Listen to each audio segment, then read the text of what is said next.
You're born somewhere in a hospital in the United States, and congratulations, you have super strength. The doctor reaches in to lift you out, and your hand closes around his finger the way every newborn does, but his face changes immediately, and he pulls back with his hand bent at the wrong angle.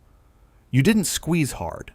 You just held on. The nurses move quickly, passing you between them with their hands wrapped in thick towels as someone grabbed from a cabinet. And they set you down on the examination table while the doctor stands at the back of the room with his hand pressed against his chest. Then, one of the nurses tries to take a blood sample from your arm, pressing a needle against your skin, but it bends sideways and falls onto the table. She picks up a second one and tries again, pushing harder this time, but that one bends too. She looks at the doctor. He looks at your parents. Nobody in the room has a next step, so they move you to an observation unit and place you in a standard hospital crib while they figure out what to do next.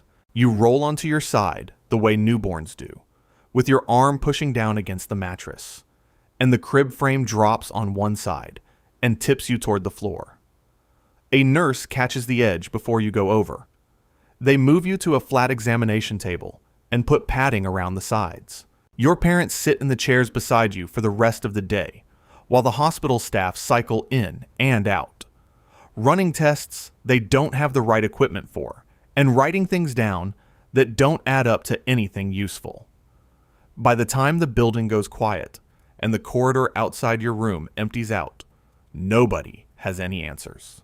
But everyone agrees that you are not a normal baby, and that this is not going to be a normal life. You're 4 years old now, and the house your parents moved into 6 months ago is already showing the damage. The dining table has a crack running across one end where you leaned on it too hard trying to look at something your father was reading, and the kitchen cabinet door on the left side of the sink pulls away from the wall every time you open it, because the screws don't hold anymore. Your parents replace things quietly and without making it into a big conversation, but you notice the way your father checks the furniture before he sits down now, just to make sure you haven't already been there. Then one morning, your parents take you to a preschool 2 streets over, with your mother holding your hand the whole way and reminding you to keep your grip loose. You last 2 weeks. On the last day, a boy runs into you from the side during an outdoor game, trying to tag you, and you put your hand out to stop yourself from going over with your fingers catching his shoulder, and he goes sideways across the grass and stops about 4 feet away. He gets up on his own, and he's not hurt, but his teacher saw it, and your mother gets a call before you're even home. You're back in the house by the end of that week. So your parents set up a space in the backyard where you can move around without worrying about walls, and your father builds a wooden play structure with the thickest beams he can find at the hardware store. It lasts just under 2 weeks before the crossbar on the swing set pulls free of the post.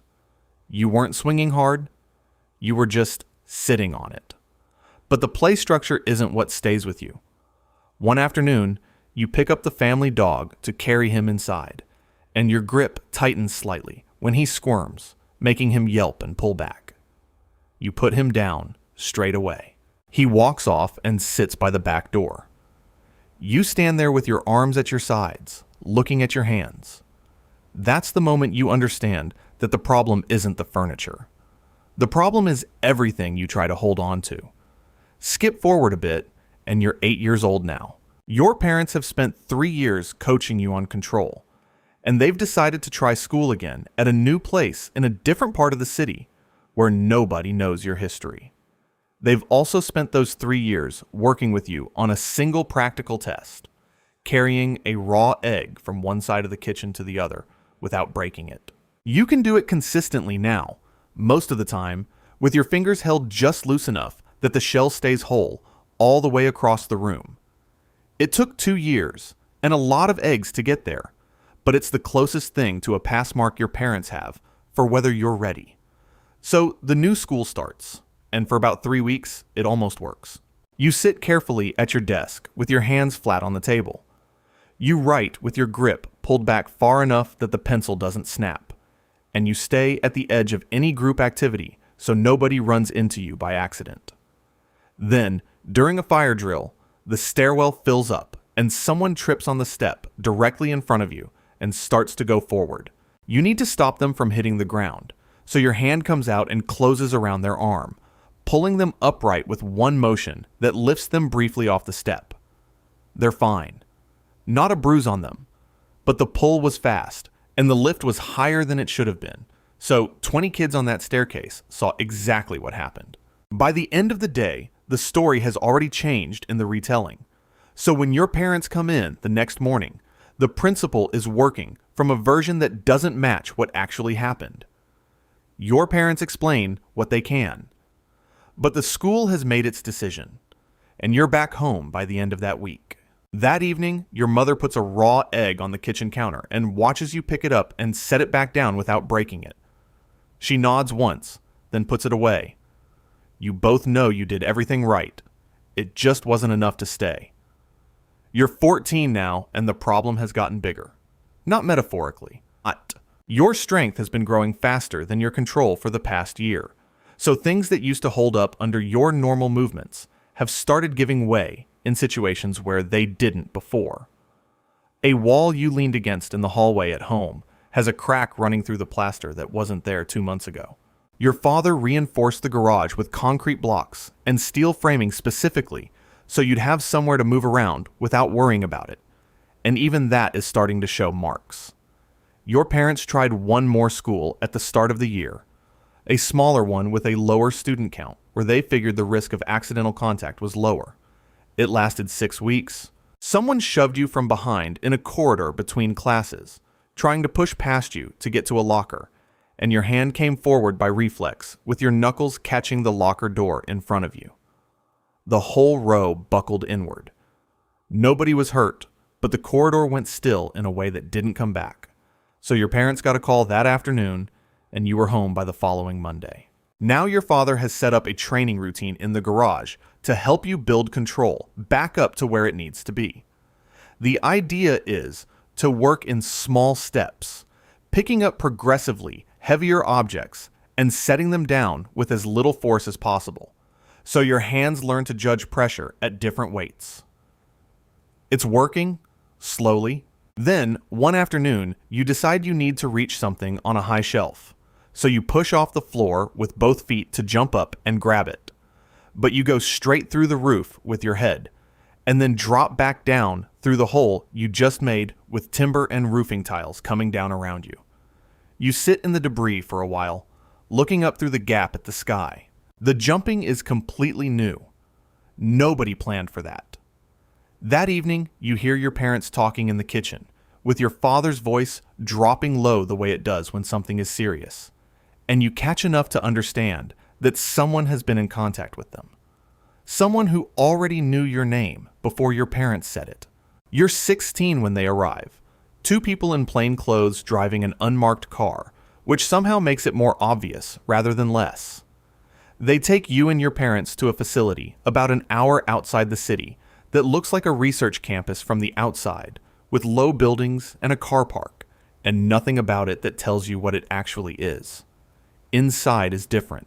They walk you through a set of reinforced doors into a large training room with walls built from a layered composite material, floors with pressure sensors set into the concrete, and equipment sized for someone who can't use anything bought from a regular supplier. You've never been in a room built for you before. That's the first thing you notice. Then they run tests. They want to know how much you can lift, how far you can jump, and how fast you can move at full effort. You cooperate because the room can take it, so for the first time in your life, you push without holding back, and nothing breaks that wasn't meant to. The results come back higher than their models predicted, and you can see it in the way the 2 staff members look at each other when the numbers come up on the screen.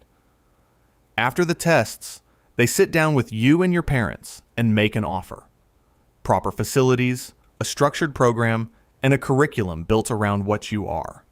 In return, you'd be available for certain situations when the time comes. Your parents ask what kind of situations.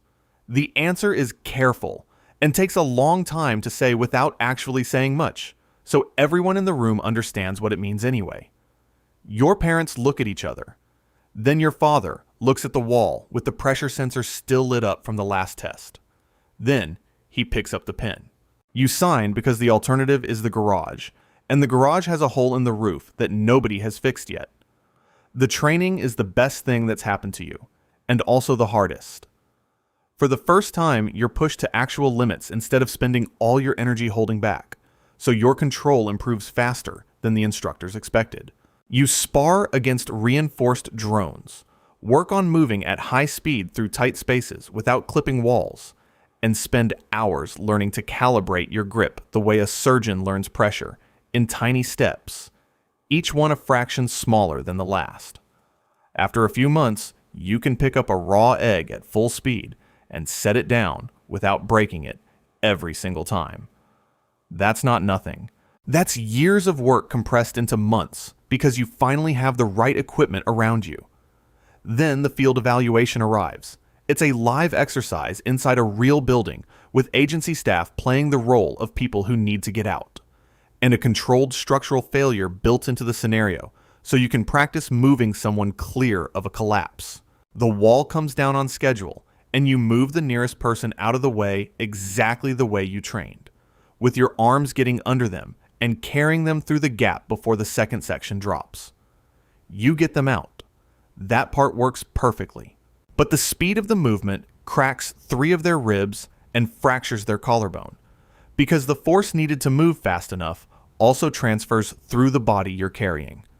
They survive. They recover. But everyone in the debrief room has already done the same calculation, which is that this person was safer staying still than they were in your hands. The agency retrains you rather than stopping the program. But the person you carried doesn't come back to the facility, and for weeks after that, every training partner flinches slightly when you move toward them, even in a controlled drill. You notice every time. That's the thing nobody put in any report. You can learn to move carefully around everything except the people you're actually trying to help. You're 20 years old when the agency sends you out for the first time on something real. A building in a dense part of the city has partially collapsed during a busy part of the day, with several floors coming down on one side and people still inside the structure. You get there before the heavy equipment does, so the agency clears you to go in and start pulling sections of concrete and steel framing free with your hands, working through the debris in order of where the voices are coming from and tracking the load above each section before you move anything, the way you were trained to do. You get 4 people out in the first hour. Then, a news drone finds you while you're lifting a concrete slab the size of a small bus clear of a stairwell with both arms, and the footage goes out before anyone from the agency can do anything about it. By the time the 5th person is out, there are cameras on 3 sides of the building, so your face is visible in all of it. Your parents see it from their living room before the agency calls them. The agency is not happy about the exposure, but the outcome is 5 people alive who wouldn't be otherwise, so the conversation stays short. Then the requests start coming in, routed through the agency from emergency services across 3 countries, each one asking for you specifically because the footage has made it obvious what you can do. The agency starts filtering and scheduling, and your life stops having any shape outside of the next deployment. A few months pass like this. Then, one evening, between deployments, you sit in your apartment and realize that the last real conversation you had that wasn't about a job was 4 months ago. So you call your parents, and your mother answers, and you talk for an hour about nothing that matters at all. It's the best hour you've had all year, but the next call comes in before you go to sleep, and the hour is already gone. You're 24 when the situation the agency never fully planned for finally arrives. Their file on the other person is thin, which tells you everything about how prepared anyone actually is. The encounter happens on a bridge in the middle of an evacuation, with civilians still moving across it when the other person comes through from the far end, cutting through the crowd without the years of calibration that you spent your whole life building. You put yourself between them and the remaining civilians and move everyone still on the bridge to the far side, group by group, with your arms getting under each person and carrying them across as fast as you can without breaking anything. Then you turn back. The other person is still on the bridge, and there are 2 civilians who didn't make it across yet, so you go back in. That's when the fight starts. And it's nothing like the drone sessions at the facility. Every hit lands with the full weight of someone who never learned to hold back. So the bridge takes damage with each exchange, with the road surface cracking under your feet and the side railings going over into the water below, one section at a time.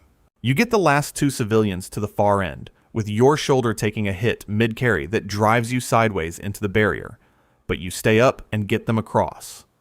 Then, the bridge makes a sound that tells you the central span has maybe 30 seconds. So you go back one more time, because the other person is still there, and you need to end it before the structure goes. That's the last decision you make. The span comes down with both of you on it.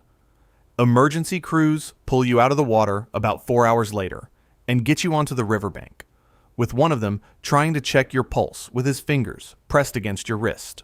He can't find the right spot because your muscle density keeps throwing him off, so he puts his hand flat on your chest instead and watches it. It stops, and that's it. 24 years of learning to hold back, and the one time it actually mattered, you went back anyway.